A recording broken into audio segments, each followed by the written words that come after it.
All right, welcome to the latest episode of the Coleman Power Organic Fitness Podcast. I have my latest guest here in front of me, Donna O'Sullivan, right? Galway native, all right? Fertility nutritional expert, all right? And therapist, right? Empowering couples to connect the dots, understanding nutrition and its role in fertility. Donna, welcome to the show. Hi, Coleman. Thanks for having me. No problem at all. So I actually came across you on social media, and I'm a major fan of people who make content that is kind of humorous, because I do that as well. All right. And the whole video was in relation to summer months and people buying the poor quality white breads, the sausages or the ham that's not even 40% meat in itself. And I was like, there's a woman now that I like the way she's coming across. So that's it, how I found you. So I'd love you to tell me just a little bit about your background and how you got into, I'm going to say, or were you always into, I'm going to say nutrition. And yeah, we can kind of go from there. Okay, cool. So my background was in customer service. I was always working in that kind of a role. Started off actually with working in all the pet shops around Galway City. Because I suppose, first of all, I had an interest in animals and pets. But then within that line of work, I realized that I was really good with people, good at listening and good at giving like an empathetic ear. And I enjoyed kind of getting across the information that I was learning to them in a more user-friendly way so that they could action it. So I kind of found that while I was years working in all the pet shops. Then in the back of my mind, I always had an interest in nutrition, because as a teenager I gained a lot of weight and I managed to figure stuff out and lose 3 stone, and I got really interested in reading ingredient labels, and kind of I wanted to know more of how, like, what we put into our body, how it was affecting us. So I continued on working in all the different customer service roles, and just the back of my mind, I just knew I wanted to do nutrition. So I eventually enrolled in CNM, the College of Naturopathic Medicine in Ireland. Well, it's in Dublin. So I actually drove up and down, because they're in Galway now, but they weren't at the time. So it was a long time ago. And I drove up and down every Tuesday at first, and then every weekend for the following year and a half. It was 3.5 years. So I qualified as a nutritional therapist. And then a year later, I had my daughter. So I then kind of balancing life with career and all that. I worked in various health shops for a few years. That was brilliant. Then it was putting everything you're learning into action and really dealing with the general public and getting to see all the actual problems that exist.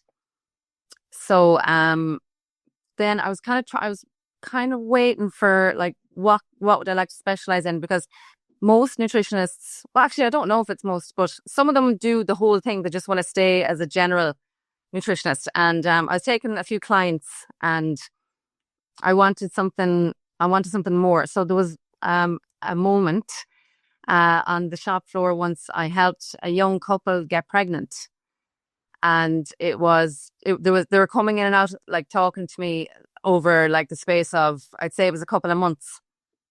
And when she actually rang the day she got a positive test, and I wasn't there, so she said it to my boss, and he wrote it down. And this was like over, how long ago was this now? This was nearly 8 years ago. I still have the handwritten note from that girl. That's such a joy. That's literally, I'm going to say, it is, because it's life-giving in itself. I'd say you then leapt out of the seat when you literally found out that one of your clients is and has, I suppose, come through one of your programs or courses that now was literally going to have a child. Yeah, that's life altering, to help bring life into the world. It's just, there's nothing like it. So I knew then, I was like, oh my God, fertility is for me. So I then, just up until recently, I did a further 2.5-year study. I did it at home from online to specialize in fertility. So now I have the extra qualification to back up the standard one. So I'm very new to the fertility world now. And yeah, loving it. It's fascinating. Do you work more specifically with men or with women? Or could you maybe further expand on that point, Donna? So when I take a fertility client, it's usually 99% of the time it's the woman. Like the whole burden of fertility issues, complications, it falls on the woman's shoulder. So, but I encourage her to bring her partner if they have, because I would also be dealing with single people who are maybe going through IVF or ART, some sort of assisted reproductive technology to conceive. You don't have to have the man there, as we know. It helps. They're handy to have, but you can get around. They come in handy. But so at some point in the so we get to know each other, and then in one of the consultations, I'll encourage her to bring her fella, if there is one, to bring him along. So he features in one of the meetups, let's say, one of the consultations. But it's mostly the woman. Yeah, she does everything. That's always the way. That's hilarious.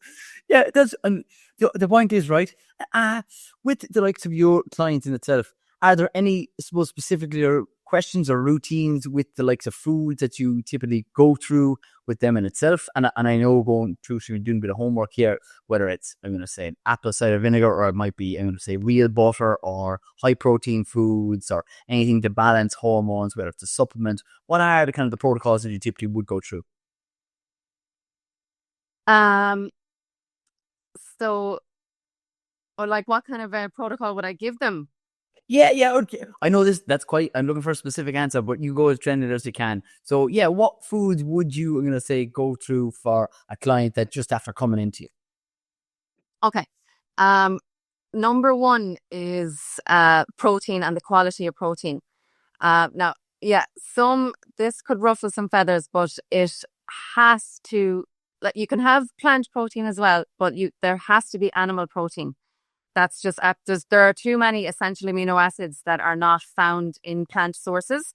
So you have your fruit and your vegetables, they're absolutely essential. All your micronutrients, phytochemicals, and all of those actually help implantation.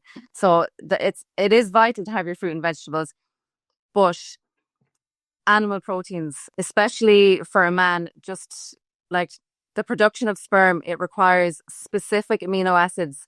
You can't get them in the plant world. There's like minute ones, but you would have to, this is what I find the challenges a vegetarian and a vegan would have is you're trying to get the amino acids. They're there, but you'd have to eat buckets of of vegetation to get it. So if there's a vegetarian or vegan client, they're going to have to supplement. But if I've got just standard like omnivore, they can get my encouragement is all food. It's all through diet.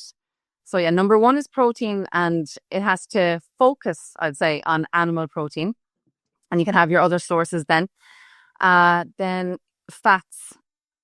Oh my God, fats matter. The quality of the fat is so important. And I have a few little kind of interesting things to tell you about fats. And fiber. Fiber is essential to keep the microbiome healthy and blood sugar stable. So those three things, your proteins, your fats, and your fiber, they're going to keep your blood sugar stable. And that was always a basic interest of mine. Just I'm actually obsessed with blood sugars and like insulin and how it affects different health conditions. And I couldn't believe when I did the 2.5-year course on fertility, I learned how much blood sugars impact fertility. I found that I was like, I don't believe it. This is just right up my street, because I already had the interest. So that was brilliant. So those three key macronutrients, your right protein, your right fats, and your fibers, they're going to keep the blood sugars stable, as well as doing all their other individual jobs. And then the fruit and veg you need all those little micronutrients. So it's going to comprise of that as a basis. And what I would do then is, so we get to know each other over, it would be like about 8 weeks, give or take, at least 8 weeks, because you can't rush something like fertility and conception. But I'll work it around, I'll meet them where they're at and like work the plan around their likes and dislikes. And we'll meet in the middle. And I'll also, it's not just the diet as well. There's loads of lifestyle factors that can, like they're I call them fertility detractors, stuff that will take away from your fertility. And then you've all your food, which is going to add to it. So you have to go through all the different lifestyles. There's so much stuff other than food, which affects and detracts from fertility. We got there's loads there to unpack, right? Fertility detractors. Can we even further expand on those? And I want to go back to the fats. I know they're very, very important for the likes of any man or woman, but especially through the likes of fertility. But talk about the fertility detractors. What are those? And yeah. Okay. So in our environment, as we know, the world now is just plastic. So it's everywhere. Our main ones are phthalates. I learned how to pronounce that. The PHTHALATES. It's phthalates. So that and your BPA, your bisphenol BPA, yeah. And pesticides as well. That's another one actually not to do with the plastic world. That's where your organic fruit and veg come into it, and your organic meat, a very, very important one. But yeah, where was I? Oh, the detractors. So the fastest way for a man to tank his testosterone is actually through plastic consumption. Phthalates. That's the main one, and then comes BPA and then pesticides. So phthalates are just lethal. They promote oxidative stress, they increase inflammation. Those are the two enemies to testosterone, the hormone itself, and to sperm. So it'll tank the testosterone. And then even if let's say he has particularly high testosterone and it doesn't tank it enough, it will then impact the development of that sperm, because sperm is extremely sensitive to oxidative damage. Because it's interesting, sperm actually is constantly multiplying, whereas an egg, the woman's egg, I know you said she lays an egg. She produces an egg and that's it. It doesn't change after that then. But the sperm is constantly changing, so it's more prone to structural damage, DNA damage, and that's where it's way more sensitive to oxidative damage, stress, inflammation, all of these things. So nowadays in our modern world, plastic is the big, like, testosterone no-no. And stress. I knew there was something else. Stress is a huge one, because so our stress hormone cortisol, that little guy, now he's very important in the body, the cortisol hormone, but it's a thief. You see, all our sex hormones and cortisol are all made from the same matrix. It's called pregnenolone, and it's actually made from cholesterol. That's where our healthy fats will come back into it again. But like way back in primitive times, if in situations of stress, we all know the fight or flight story. So if cortisol is high, our body is in fight or flight, and it needs to save us and get us out of there. So cortisol will steal those foundation blocks, pregnenolone and it'll take it from the sex hormones. So they'll tank so that you can make your cortisol, so that you can get out of the situation, run, or stay there and fight. So cortisol is a thief in the body. If cortisol is high, the sex hormones are shy. So love that. That's two things for were we supposed to be talking about testosterone? Oh, the fertility detractors. Yeah. So I'm kind of fascinated by male fertility because no one's talking about it. And even in the course, there was, out of the 21 modules, one module was on male fertility, and the whole way through it, I was just like, my mind was blown. I was like, I've never heard this before. Why is no one talking about this? So I'm taking it all in like a sponge, that particular module, and I'm since looking into it even more myself, because none of it is out there, and the fertility burden falls on the woman. As I was saying, it's up to her to fix everything. Even all the I'm going off on a small tangent now, but even all the IVF treatments you've got, so your standard IVF in vitro fertilization, then the assisted reproductive technologies, there's a couple of different ones, IUI and another one called ICSI. For example, ICSI, that's ICSI, it's, let me see, can I think of it? It doesn't matter, but it basically is where one sperm is selected and it's injected into the woman's egg. And this was invented to deal with male infertility because they're selecting the best sperm out of millions from that ejaculate, and they're selecting it and putting it into the ovum. So the sperm is hitching a ride to the egg without having to do any of the work to get there. So, but there's a reason why, let's say that man, why the sperm wasn't getting there in the first place. So this has been invented to deal with male infertility. But again, the whole procedure is done on the woman. It's the woman that has to have this procedure done, not the man. So my fascination now is the information needs to get out there on what is affecting like men, their sperm, testosterone, everything, and how to fix it themselves. So all those detractors are, so your environmental ones and your stress, the cortisol piece. Those are the two big detractors, as well as all the foods. So yeah. And so right, no, take a drink there. So the idea is, right, Donna, what are, I'm going to say, your recommendations then for people to, I suppose, minimize the likes of the phthalates, the BPAs, the pesticides, and the overall stress in that male or female's life? Because it's massively important, because we're talking about fertility here. Yes. So with the reducing the plastic exposure, it's, I suppose that's more like everybody knows that now. That's well known. That's drink, like get a water filter into your house. Stop buying all the plastic water bottles, or get a forever bottle and bring it around with you that's stainless steel or glass. You're getting yours. Yeah. Getting it out there. I've a whole load of different ones. One in the car, one everywhere. And the same with my coffee cup, actually. It is a glass coffee cup as a takeaway one that I bring if I'm getting a takeaway coffee. Because getting a takeaway coffee out and about, okay if you do it every now and then, but those cups are lined with plastic. Yeah.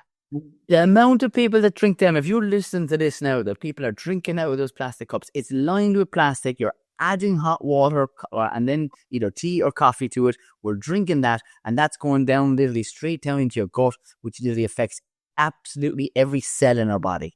Yeah. And you're right about the once plastic of any sort, the lining of the cup, and also every other plastic, once it's heated,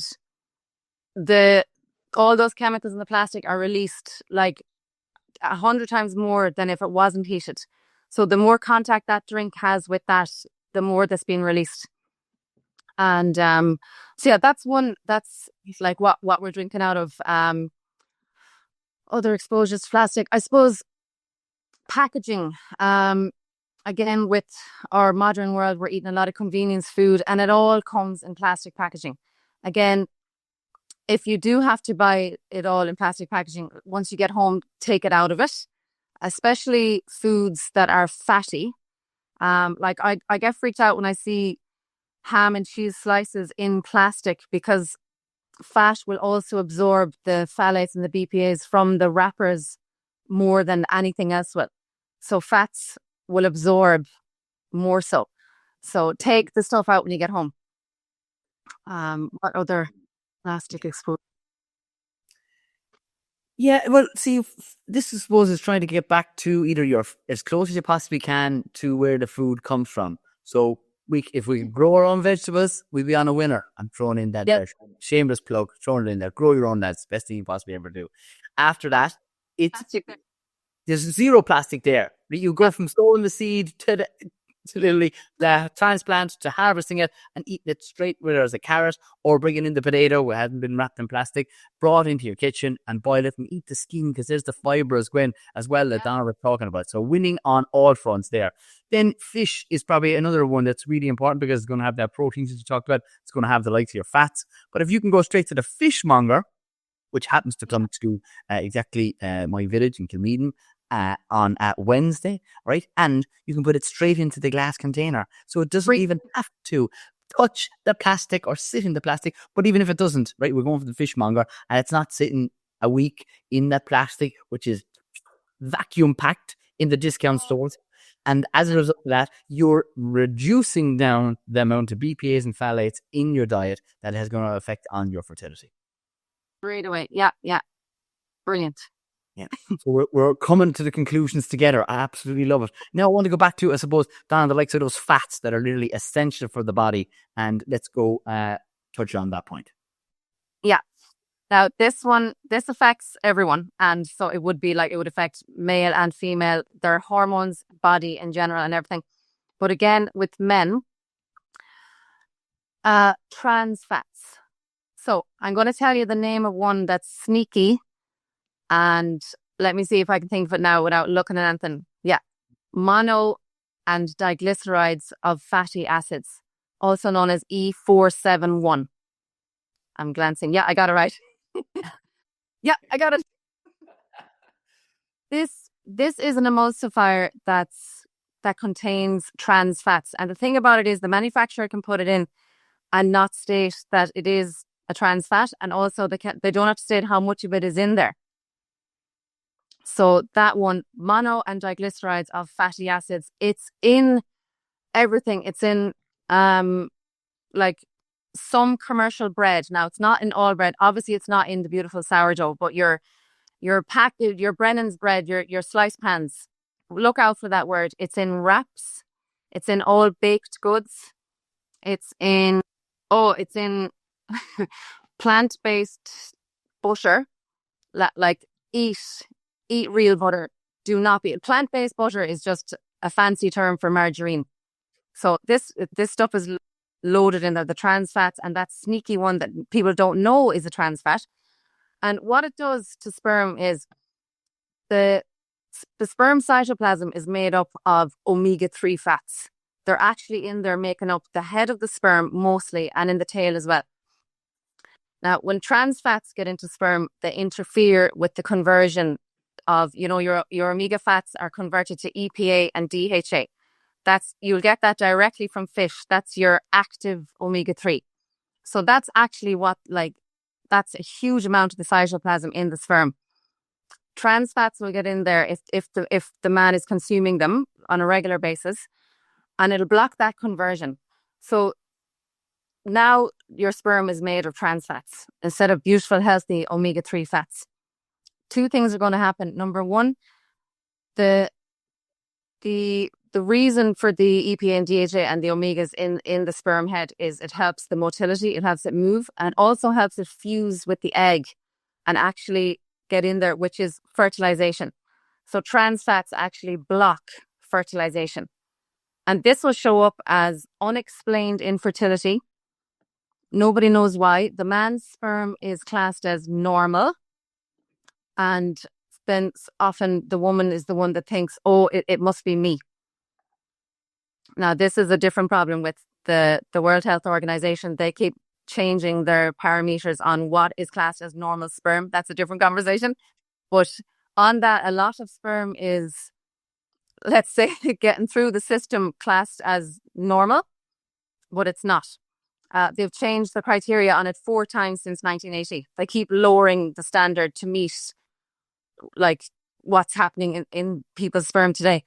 What was the other thing? So it won't fertilization. Oh yeah. And then you have to think as well, like my goal is, it's not just to help couples conceive. There's so much more after that. The baby, you want to have an uncomplicated pregnancy and a healthy live birth at the end of it. There's so much to it. So do you want your baby starting off life being made of trans fats, artificial fats, or healthy omega fats? So that's my number one thing for men is watch out for hidden trans fats. It's obviously hugely in highly processed food, but it's also hiding in certain slice pan breads and wraps that you would buy just from a shop from your supermarket, which some lads are and girls as well are eating every day for their lunch.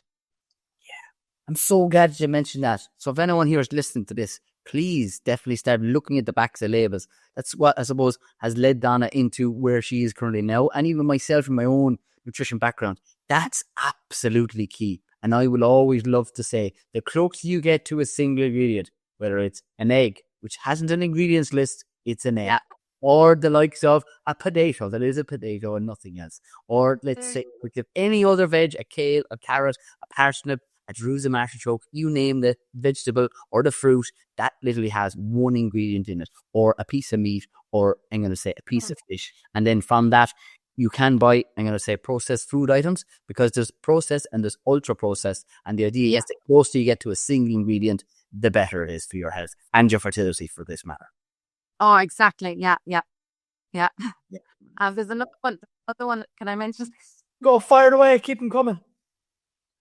So this is, it's along the same lines. It's just kind of a sneaky thing that manufacturers are doing. It's not one of the fats. It's another emulsifier. Because remember, that first one is an emulsifier that is hiding as it's a trans fat that's hiding as an emulsifier, that E471.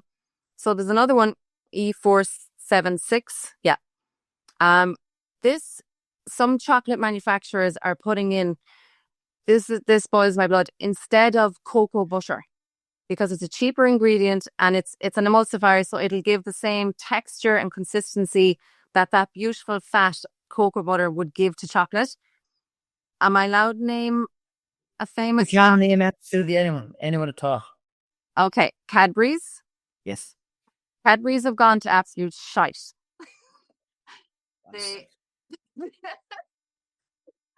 We can curse as well. Lana, we can curse even worse than that.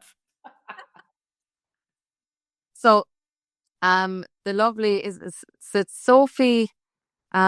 She called Morris. Yeah, she called out Cadbury in the last few months or in the last year about they've dropped their standards, and she was calling them out on a different thing. It was that they weren't putting as much cocoa into the product anymore.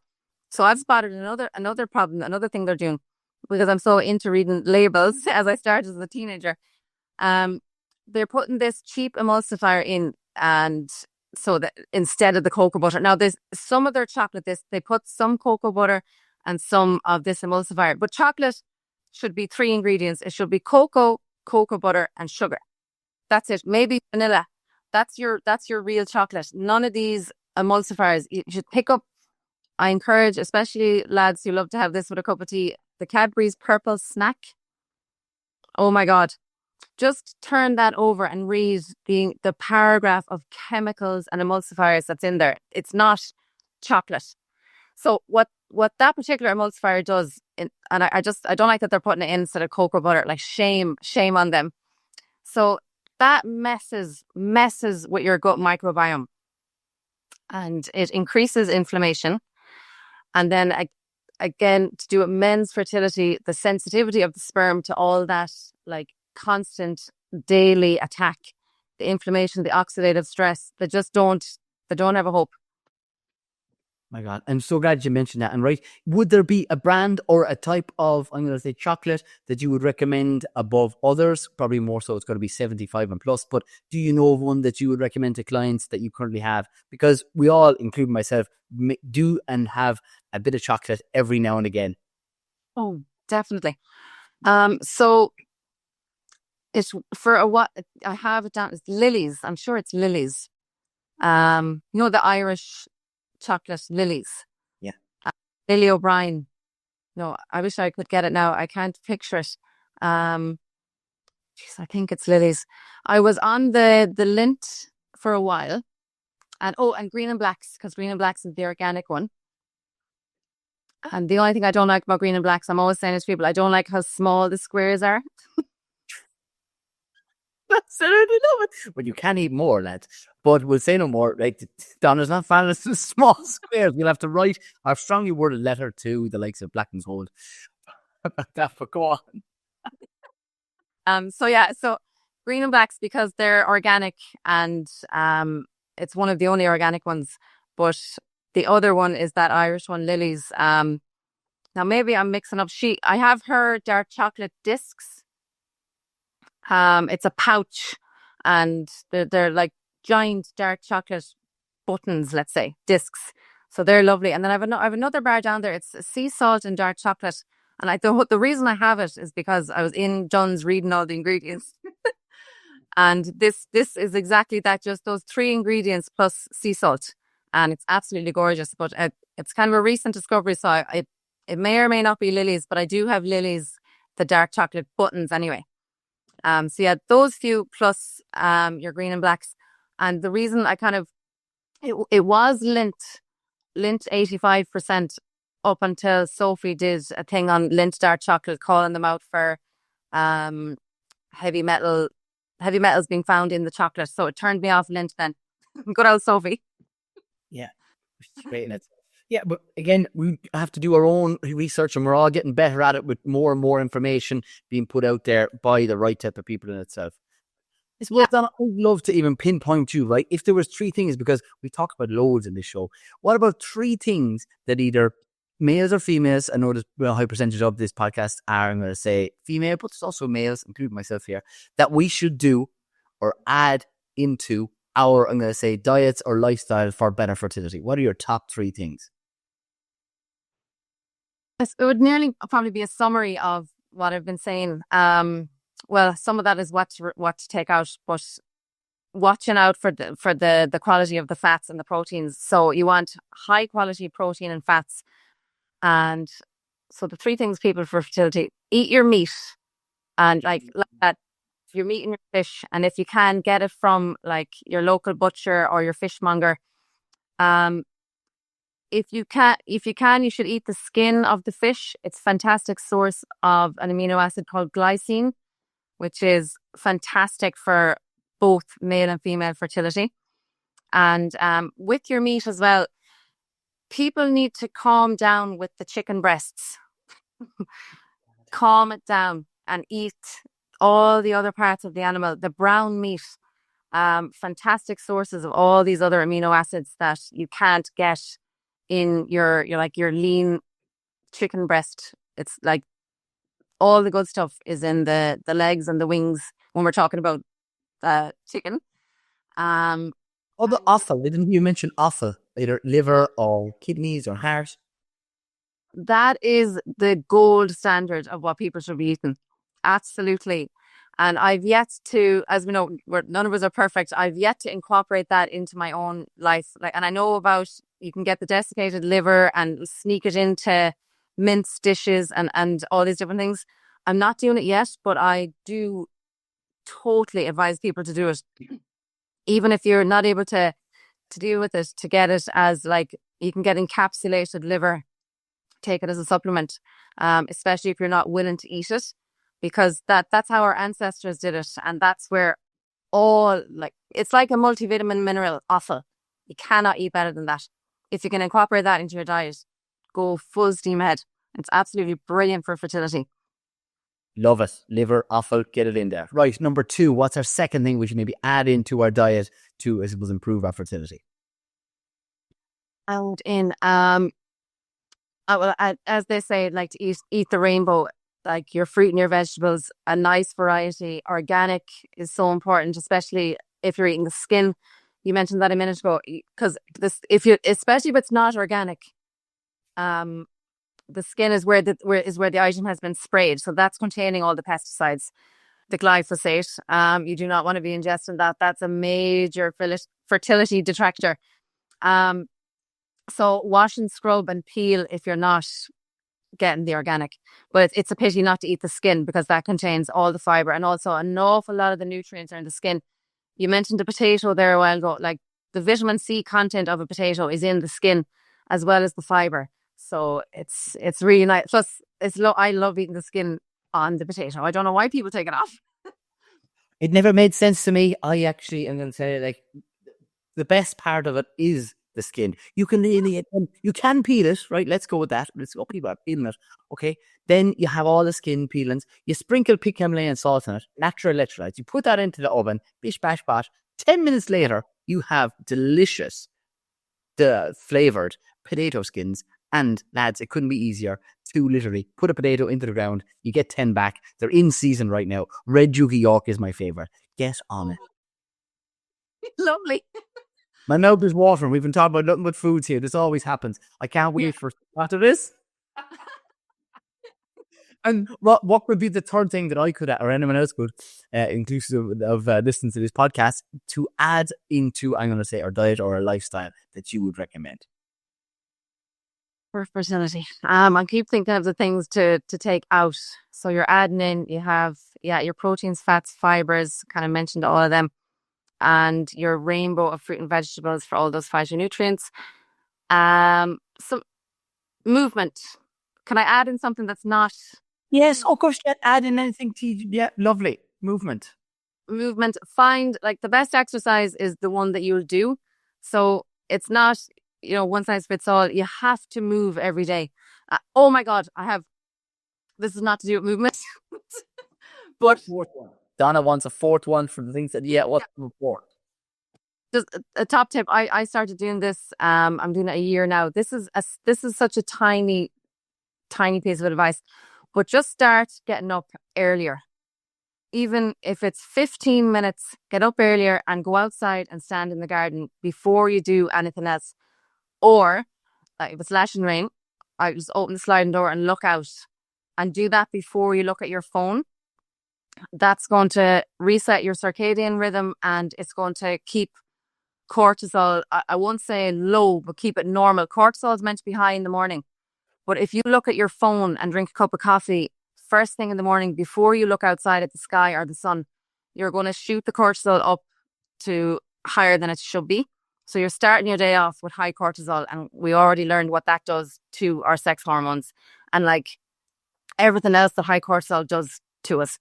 So that's just a top tip. And I found as well where you're much more capable than you think you are, and you can really surprise yourself. Because if someone said to me a year ago, you just get up 10 minutes earlier, I would have been like, there's no way I'm doing that. No, I sleep, like sometimes I don't sleep great, or I have the little one keeping me up, whatever. And I just would be like, there's no way. You should just do it and then bring it back like another 5 minutes every few weeks, real slow, and find what suits you. And I find I'm so much more productive then in the morning. Like if I'm not standing outside to look at the sky, I'm just tidying up from the breakfast or a little bit from the night before. You're just much more productive. You get more done. So it just frees up more time then for later on. And you end up going to bed a bit earlier then as well. It just will happen naturally. Yeah, it's a massive knock-on effect. You're more productive, and most people aren't. I'm going to say they're not making any more time. We have to make a priority. And at that time, you could also incorporate in that movement that you talked about, which is really essential for not only fertility, but also overall health in itself. Donna, I'm going to say a super guest that we've had on here today, super conscious of your time. You let me know, and more so the listeners as well, where's the best place for them to literally reach out to you if they want to know more about you, programs that I'm going to say might have available to the general public. So hit me up with that. So yeah, I'm on Instagram, and it is _fertility connection, and I don't have a website up and running yet. So yeah, it's just the _fertility connection, and then the email would be the same, like the fertilityconnection@gmail.com. And then Facebook is it's my name at the moment, just Donna O'Sullivan. That's another work in progress, but the main place is the Instagram page.